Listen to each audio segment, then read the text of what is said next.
Welcome, and today we are going to look into the biopharmaceutical and pharmacokinetic aspects of drug delivery systems.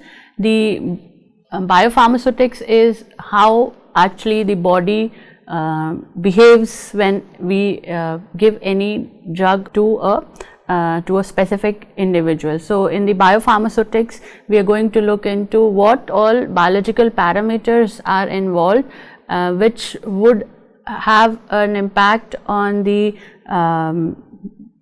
stay time, elimination, absorption of the drug, as well as how we can modify the drug parameters so that we can to some extent deal with the biopharmaceutical aspects of the drug. So, in this specific lecture and coming few lectures on this topic, we are going to holistically see how the biological parameters and the pharmaceutical parameters need to be in confluence with each other so that we can design a bioavailable, safe, efficacious drug delivery system. Learning objectives of this specific lecture would be understanding the principle of biopharmaceutics and pharmacokinetics, looking into various pharmacokinetic models, and see how drug is disposed in different pharmacokinetic models. Biopharmaceutics is the study of the interrelationship of the physicochemical, physiological and pharmaceutical properties of the active pharmaceutical ingredients and the dosage form based on the biological performance of the drug. So, both the physicochemical, biological properties as well as the physiological parameters of the body are studied in it, so that the properties of the dosage form in terms of its bioavailability, absorption, distribution, elimination can be predicted. So, the biopharmaceutical consideration and design of a drug product are first of all, what we see is the active pharmaceutical ingredient, what is the solubility, particle size, porosity, density, volume, impurities, any tendency to form complexes. Then the drug product is the second consideration. Now, in the drug product, which type of drug product should be given for a specific route of delivery so as to achieve maximum bioavailability. It could be either capsule, tablet, solution, immediate or modified release dosage form, or prepared in a specific manner, and the excipients and the manufacturing variables need to be accordingly optimized. Then the physiological factors like route of administration, permeability across various cell membranes, binding to proteins, then blood flow, surface area, biotransformation and pharmacokinetics. Then the pharmacodynamic and pharmacokinetic considerations, like what is the bioavailability of the drug, what is the therapeutic objective, what might be the side effects, what might be the dose related side effects, what might be the toxic effects. So, these are the considerations which are taken in this specific study. Then while manufacturing, what should be the production methodology, what should be the quality control, on which aspects the formulation needs to be looked at so that a specific biopharmaceutical property can be evaluated. For example, I look into the particle size because we want a good solubility, and mostly the drugs which are very highly soluble are expected to be absorbed higher in comparison to these drugs which have poor aqueous solubility. So, this is just one example. So, the quality of raw materials, what specifications need to be taken, how they can be processed are taken into consideration in this specific point, along with the cost and the stability, which is important from the shelf life point of view. Then the patient consideration. Now, patient consideration is how much compliant a patient is for taking a specific drug. For example, if I talk of the injectables, these are non-patient compliant kind of formulation. So, better substitute to it, if we look at the patient compliance, is the oral or the liquid dosage forms which are self-administrable.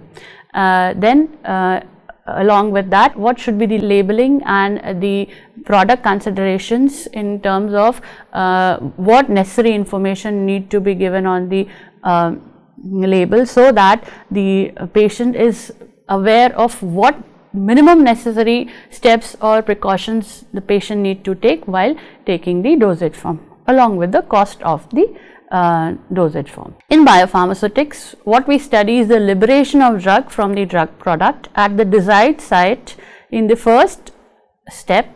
Then thereafter, only when it is liberated, it undergoes next sequence of events, that is absorption, distribution, metabolism, which is biotransformation, and then excretion. This is categorized as LADMAR, which starts with the process of liberation, absorption, distribution, metabolism, excretion, and then finally the assessment of the therapeutic response, which is the R, and these focus points are basically considered in the biopharmaceutical and the pharmacokinetic studies. Now, the factors which might affect these aspects are the stability of the drug within the drug product, the rate at which the drug is being released from the drug product, and inside the body what is the rate of dissolution, because that directly impacts the absorption rate, and hence what is the availability of the drug at the site of action. Coming to the first aspect, that is the absorption. Once the drug gets released, it has to be absorbed. Now, in case of solid oral dosage forms, the drug goes through various stages depending upon what kind of solid dosage form it is. So, if it is a tablet, then it needs to disintegrate into granules. The granules further disintegrate into fine powders, and at each of these stages the dissolution is simultaneously happening. Now, this dissolution results in a solubilized form of drug, which could be micellar or a simple solution. Now, this solubilized drug is then absorbed. Here the takeaway point is that only unionized drug is absorbed. We see that the ionized drugs exhibit higher solubility, but they are not absorbed. So, for the drug to be absorbed into the circulatory system, it needs to be ionized, and the absorption happens through the barriers, which could be GI barrier or mucosal lining, wherein the drug is present. So, this is what is the site of absorption. Now, the absorption can happen by various mechanisms. So, the first one of them is the passive diffusion, which is also called as non-ionic diffusion. Most of the drugs gets diffused by this mechanism.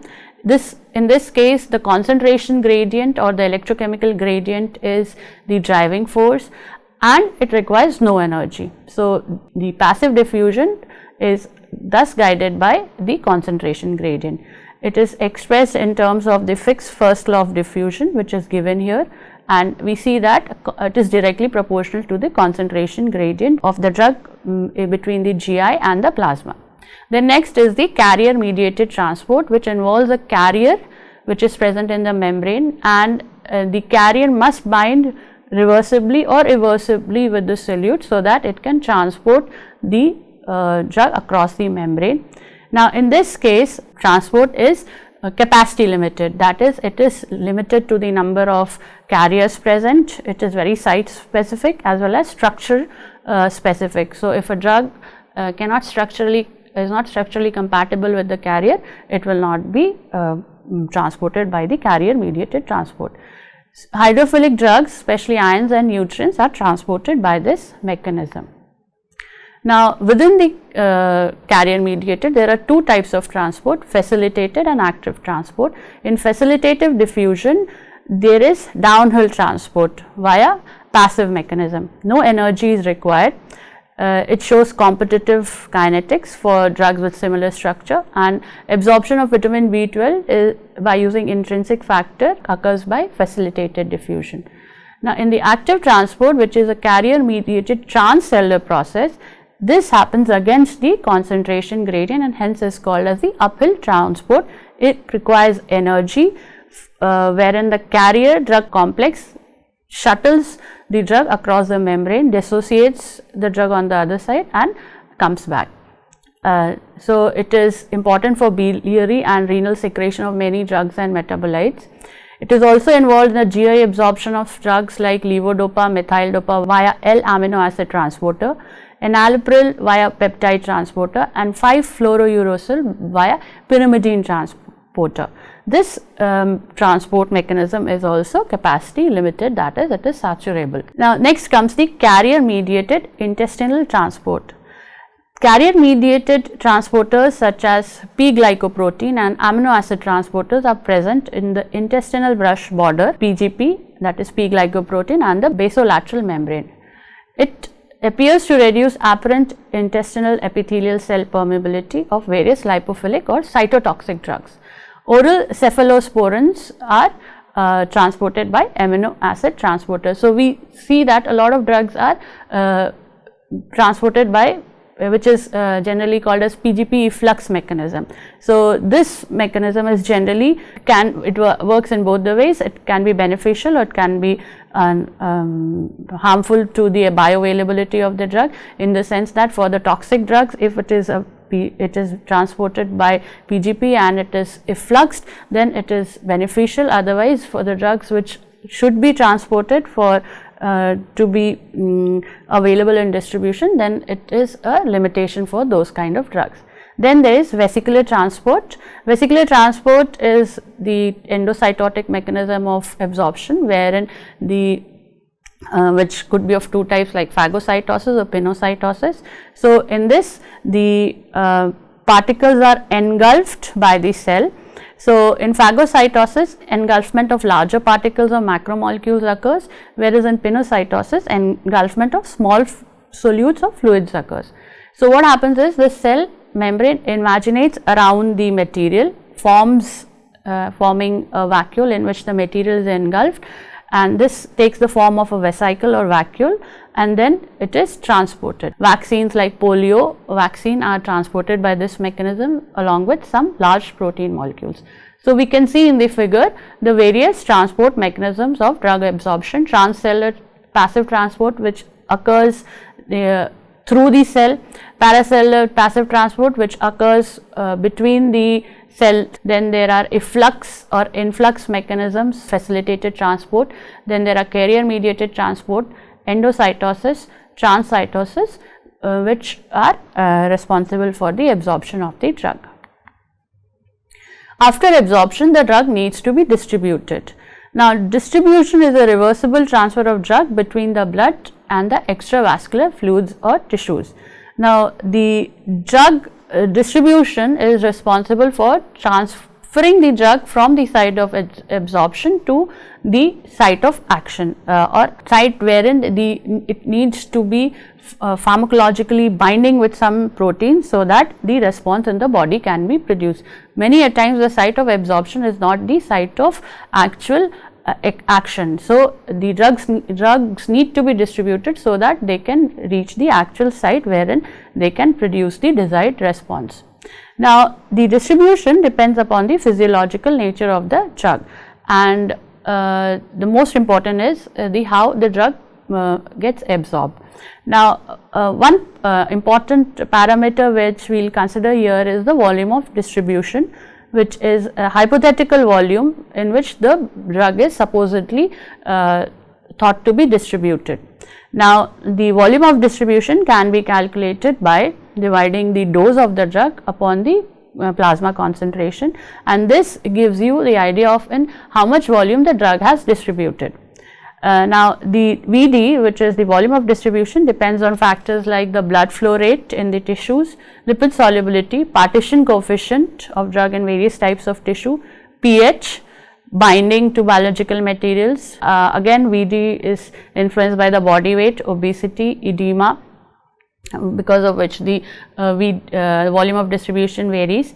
Now, the volume of distribution of hydrophilic drugs is lower in the obese patients, and because they have more of fatty content, so the hydrophilic drugs do not dissolve in the lipophilic tissues. As against this, the hydrophilic drugs will have a higher VD than expected in the case of edema patients who have water accumulation. So, vice versa, the lipophilic drugs have a higher volume of distribution in the obese patients. So, the drug is restricted to the vascular space and can freely penetrate erythrocytes. So, in this case, the true volume of distribution of the drug is 6 liter. So, the drugs which can be distributed into the complete circulation has a volume of distribution of 6 liter. However, the drugs which cannot penetrate into the RBCs, they have a reduced volume of distribution, which is around only the plasma volume, and this is around 3 liters. So, further the accessibility of the body fluids to the bloodstream limits its distribution. For example, some body fluids like CSF, bronchial secretions, pericardial fluid, middle ear fluid, which are inaccessible to the circulation, they are not poorly, they are poorly perfused. Hence, the degree of the access of drugs to these spaces is lesser, because the blood circulation is poor there. So, the degree of access of some antibiotics to these fluids may be limiting factor in treating the disease, because these two fluids are relatively not miscible, or they have barriers to separate them. Now, blood flow is thus a rate limiting factor in distribution of drugs. Now, rapid equilibrium of lipid soluble drugs is obtained between blood, kidney, liver, heart and brain, which are highly perfused. Now, less rapid equilibrium is found in skeletal muscles, adipose tissue, which have a considerably poorer perfusion. Now, in this line, it is important to discuss about the CNS distribution of drug, which has a barrier which is called as the blood-brain barrier, which poses a limitation to movement of the drugs. Not all drugs are able to move across into the brain. So, the permeability of the capillary spaces in the brain guides about, along with the nature of the drug, determines what kind of drugs are going to penetrate across the blood-brain barrier. So, the penetration of drug into the brain depends upon the degree of ionization, the plasma and its lipid solubility. Highly lipid soluble drugs like thiopental reach the brain immediately after administration. Moreover, polar compounds like barbital also are able to penetrate the CNS. However, they do not can go very easily across and hence they have poor bioavailability, because their penetration is not good. Similarly, so what we see is that only drugs which can be solubilized in lipid can cross the BBB, that is blood-brain barrier, and reach into the brain. Polar compounds which have poor lipid solubility, they exhibit poor brain bioavailability. Next, placental drug distribution.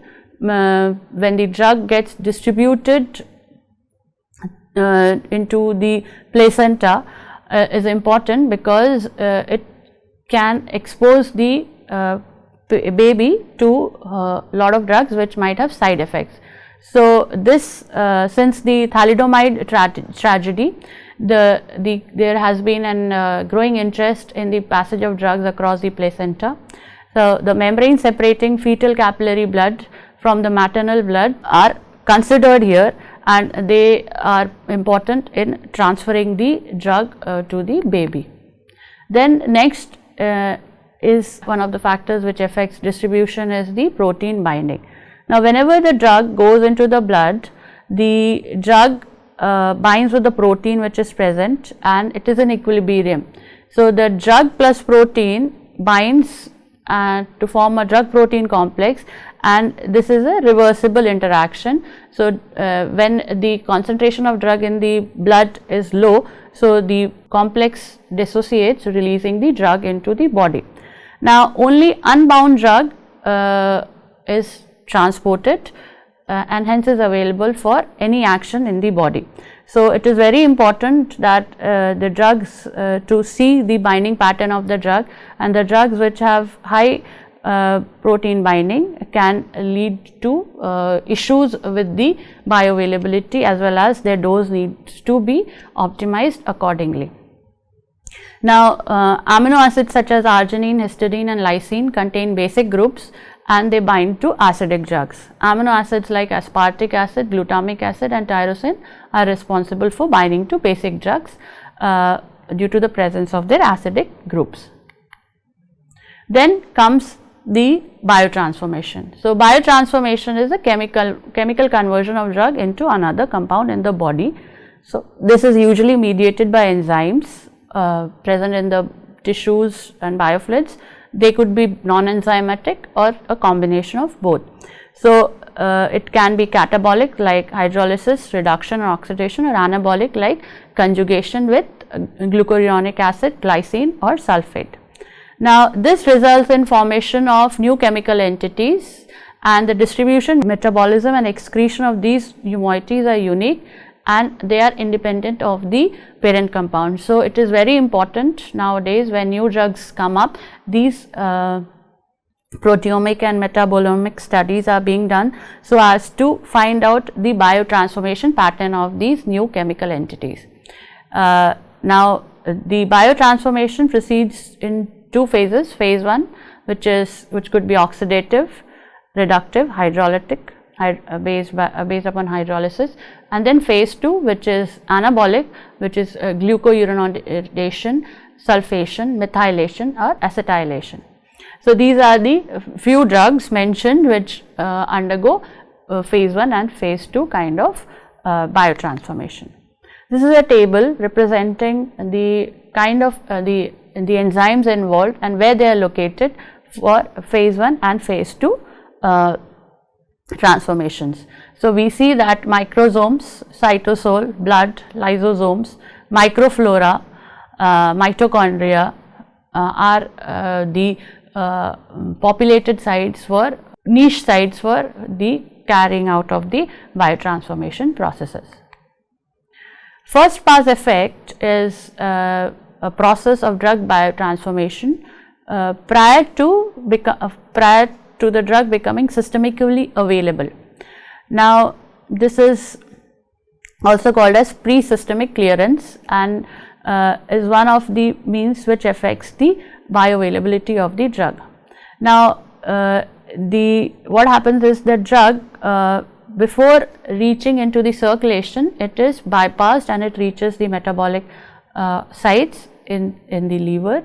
Generally, it is referred to as liver first pass metabolism, and then they are biotransformed, and hence the parent moiety or the parent drug molecule is not available for the action, and thus the bioavailability, since the effective dose of the drug is reduced in the body, these sort of drugs exhibit poor bioavailability. Next is excretion. Excretion is the final loss of the drug from the body. The drugs are eliminated from systemic circulation by various pathways like urine, bile, intestine, saliva, alveolar air, sweat and milk. Now, two prominent pathways are via kidney into the urine and via liver into the feces. Now, renal excretion happens by glomerular filtration, tubular reabsorption, wherein of water and filtered substances from the lumen of the tubule into the plasma, that is, they go back into the plasma, then tubular secretion of substances from plasma across the tubular membrane into the tubular lumen.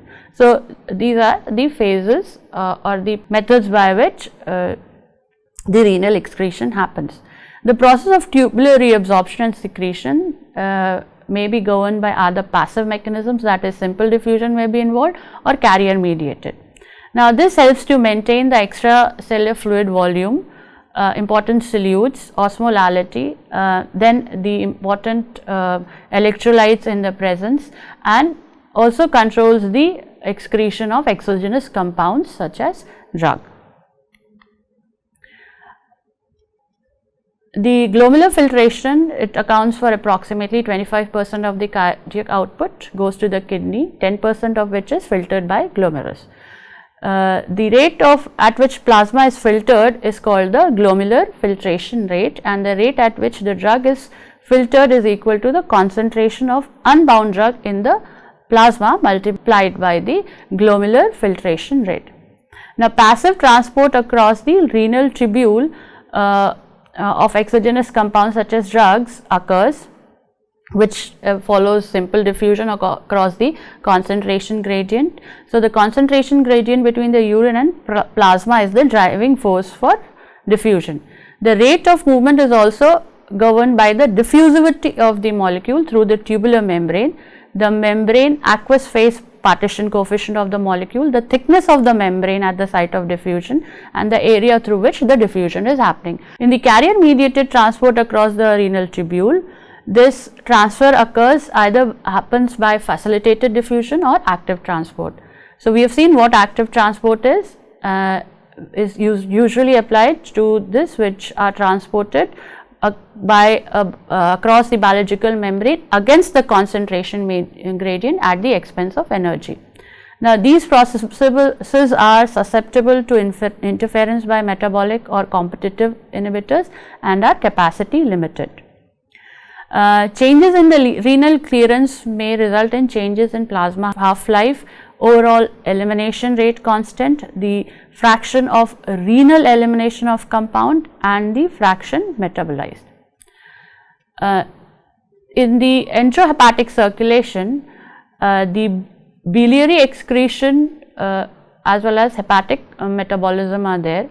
This is wherein the drug elimination from liver occurs. Hepatic clearance is a quantitative measure of the overall ability of the liver to eliminate the drug and is the sum of hepatic metabolic clearance as well as the biliary clearance.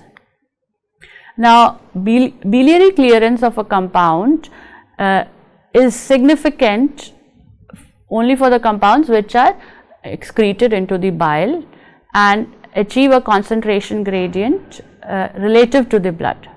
Now, there are separate secretory mechanisms for excretion by acids, bases and neutral compounds. In the biliary recycling, the drug comes back into the bile.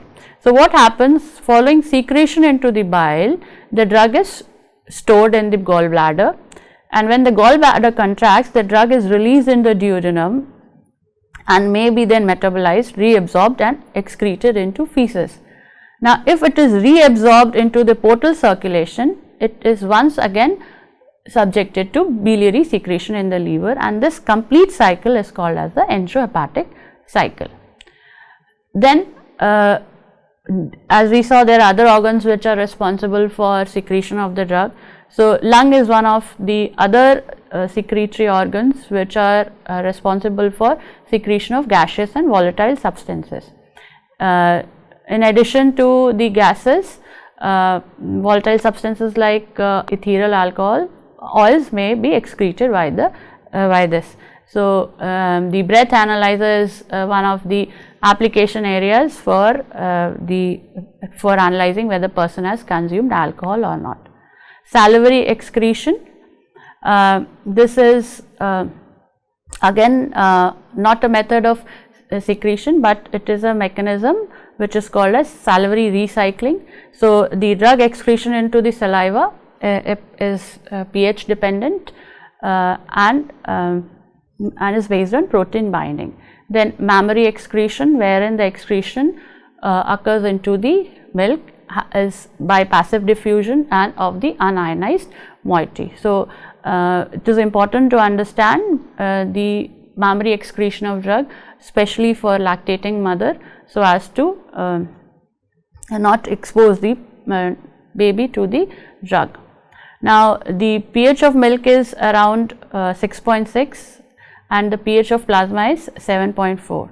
So, the milk plasma ratio is higher for weak bases and lower for weak acids. So, this is how basically the transfer of drug occurs in the mammary excretion. Now, once we have understood the biopharmaceutical aspects, that is the LADMAR. Now, in the body, there are various models being proposed of how the transfer of drug occurs between the blood and the tissues. So, the understanding of this will help us in understanding how with various routes of administration the transfer mechanism changes, as well as which of the parameters out of Ladmar are instrumental and which are not, which do not have any role. So, coming to the pharmacokinetic models, this is made from two words. Pharmakon means drug and kinesis means motion or rate of change, and it defines the time course of change in the drug or metabolite concentration of the drug. So, there are various kinds of modeling. One is a compartment modeling, non-compartment modeling, as well as the physiological modeling. The compartments can be described by a definite volume and concentration of drug contained in the volume.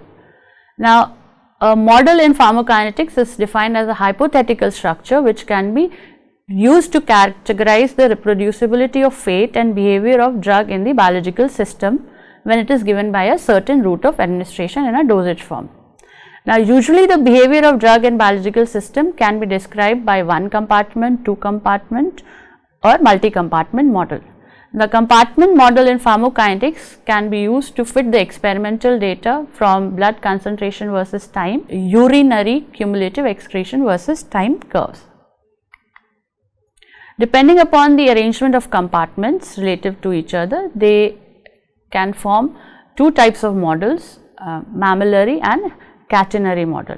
Now, in the mammillary model, it consists of one or more peripheral compartments comprising of tissues with low vascularity or poor perfusion connected to the central compartment, which comprises the plasma and the highly perfused tissues like lung, liver and kidney, and is used for compartmental modeling in pharmacokinetics. So, we can see that the C1V1 is the perfused compartment, highly perfused compartment, and it comprises of the plasma, and C3, C2 to Cn are the peripheral compartments to which the drug is moving through some tissues or through minor blood flow.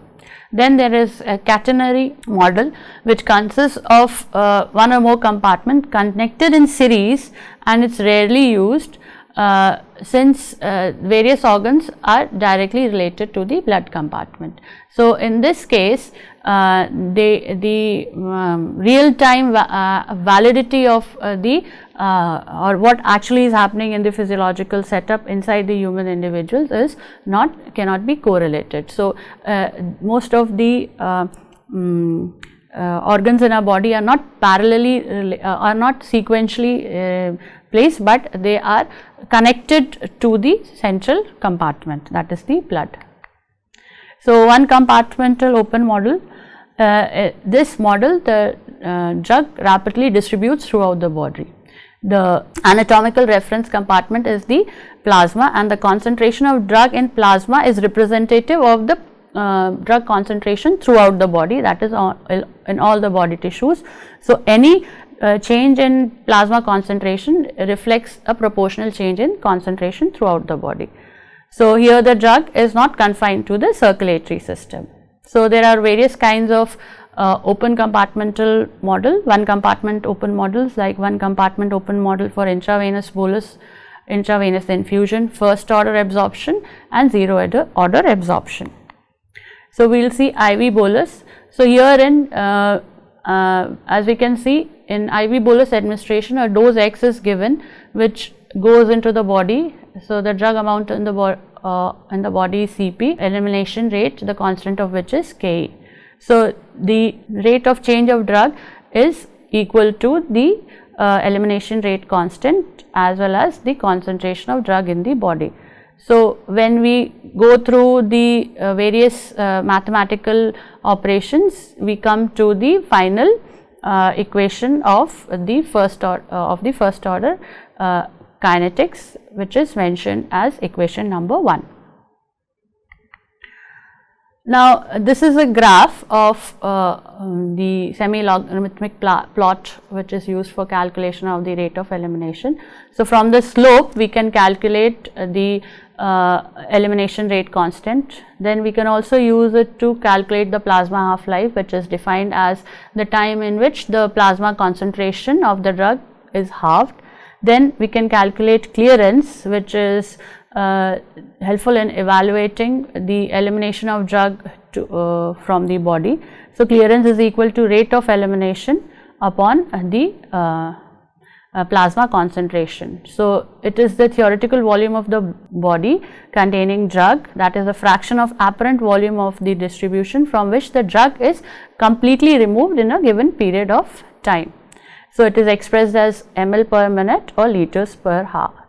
Now, elimination half-life can be correlated with volume of distribution and clearance by this equation. Now, then there is one compartment infusion, intravenous infusion model, which generally follows a zero order infusion rate, and infusion is generally given to overcome the limitations of the bolus. So, advantages of zero order infusion include ease of control of rate of infusion to fit individual patient needs, and it prevents fluctuating plasma levels. So, this is a plasma concentration versus time profile of drug which is given by infusion. So, we can see that as the infusion rate increases, the concentration of the drug in the body increases after reaching a specific concentration, and if it is maintained, it reaches a steady state concentration in the body, which is the CSS. Now, the percent of CSS achieved at the end of each T half is the sum of CSS at previous T half and the concentration of drug remaining after a given T half. So, we can see here that at one half life the percentage remaining is 50 and the percentage CSS, that is steady state concentration, is 50. At second half life remaining is 25 and the percentage CSS achieved is 25. So, it goes on cumulatively adding and the percentage remaining goes on decreasing. So, for more than 90% of the steady state drug concentration in the blood is reached in 3.3 half lives. It takes 6.6 half lives to reach 99% of the steady state concentration. Now, extravascular absorption occurs wherein absorption is involved, and generally by oral route, intramuscular, subcutaneous and transdermal routes. It is influenced by factors like solubility, permeability, gastrointestinal motility and first pass metabolism.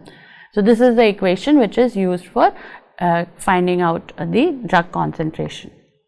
Then in two compartment model, the drug enters into the body and does not equilibrate instantaneously with the tissues and blood. So, in this case the blood is considered as one compartment and the remaining tissues are considered as the other compartment, and the movement of the drug between the two compartments happens.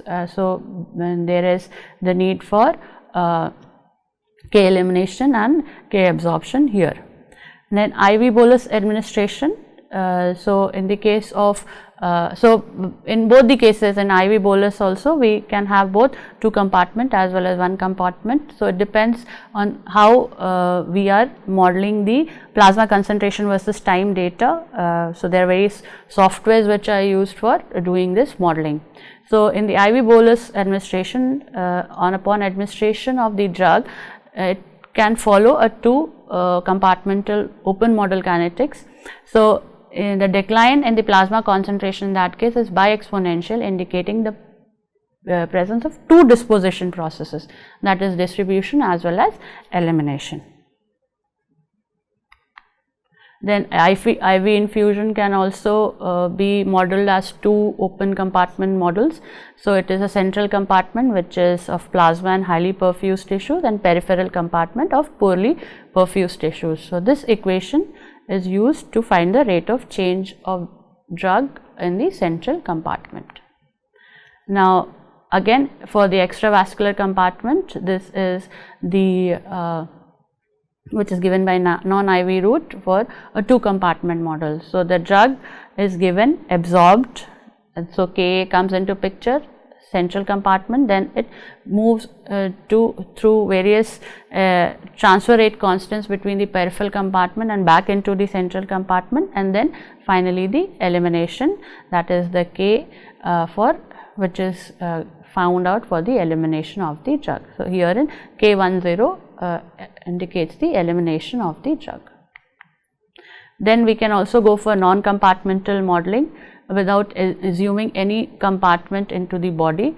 So, in this case, area under the curve is considered and clearance is also taken into consideration to identify how the drug is going. So, this equation is generally used for calculating the non-compartmental modeling parameters.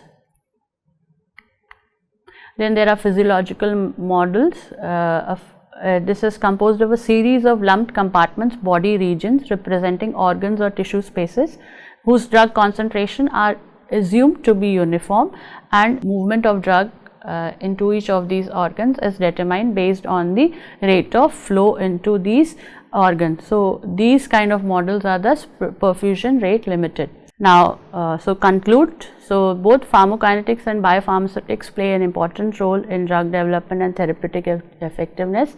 Understanding the PK models helps in understanding the LADMA, that is absorption, distribution, metabolism, elimination and response, and it helps in improving the drug efficacy, minimizing toxicity and enhancing patient outcomes. Thank you very much for your patient hearing.